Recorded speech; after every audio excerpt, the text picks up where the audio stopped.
hukum Bernoulli pada cerobong asap. Adapun pembahasan pertama, yakni sejarah hukum Bernoulli. Dilansir dari Ensiklopedia Britannica, hukum Bernoulli dikemukakan oleh matematikawan asal Belanda yang bernama Daniel Bernoulli pada tahun 1738. Pada tahun tersebut, Bernoulli menerbitkan buku hidrodinamika yang mempelajari tentang cairan atau fluida yang bergerak, yakni yang dikenal sebagai fluida dinamis.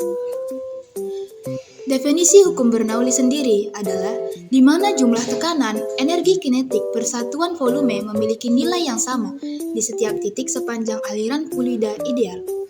Berikutnya, ada persamaan hukum Bernoulli yang menyatakan bahwa jumlah energi pada suatu titik di dalam suatu aliran tertutup sama besarnya dengan jumlah energi di titik lain pada jalur aliran yang sama.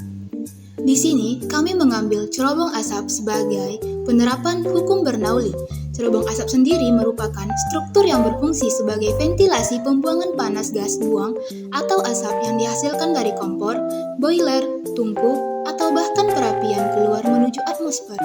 Cerobong asap biasanya tersusun secara vertikal atau mendekati vertikal, dalam arti sangat mendekati vertikal. Hal ini dimaksudkan untuk memastikan apakah aliran gas telah mengalir dengan lancar atau belum.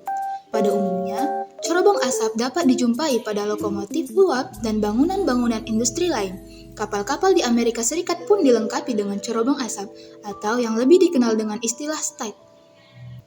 Adapun cara kerja cerobong asap, yakni beroperasi dengan prinsip bahwa udara panas naik ke atas udara dingin. Pergerakan gas panas yang keluar dari api menciptakan perbedaan tekanan antara bagian dalam cerobong asap dan ruangan. Ini disebut draft dan memaksa udara masuk ke dalam perapian. Udara ini memberi makan api saat ia mengalir melewati api. Semakin panas apinya, semakin cepat udara naik dan semakin baik kinerja cerobongnya. Pergerakan udara melalui cerobong dibantu oleh fakta bahwa udara di dalam rumah lebih hangat dibandingkan udara di luar. Jika cerobong asap tidak berfungsi dengan baik, maka aliran udara yang cukup tidak akan dihasilkan di dalam cerobong asap, dan selanjutnya tidak cukup udara yang tersedot ke dalam api agar dapat terbakar dengan baik. Berikut kelebihan yang dimiliki oleh cerobong asap. Yang pertama, menggunakan alat dan bahan yang sederhana dan mudah ditemui.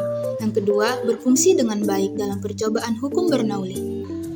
Sedangkan kekurangannya sendiri, tidak tahan lama dan mudah rusak karena terbuat dari bahan yang sederhana. Kemudian, cerobong asap mengeluarkan asap begitu saja ke atmosfer. Asap yang kita tahu mengandung polutan yang berbahaya bagi masyarakat. Saran pengembangan cerobong asap dapat meliputi penggunaan teknologi filter elektrostatis untuk mengurangi polusi asap dari industri. Selain itu, pengendalian emisi gas seperti SO2 juga dapat dilakukan dengan mengurangi penggunaan bahan bakar bersulfur tinggi dalam konteks mengukur tingkat kepekatan asap. Pengembangan aplikasi pengukuran tingkat kepekatan asap dan pencatatan data pengamatan yang berjalan pada perangkat ponsel juga dapat menjadi solusi untuk mengatasi keterbatasan pengukuran manual. Berikut video praktikum percobaan oleh kelompok 2.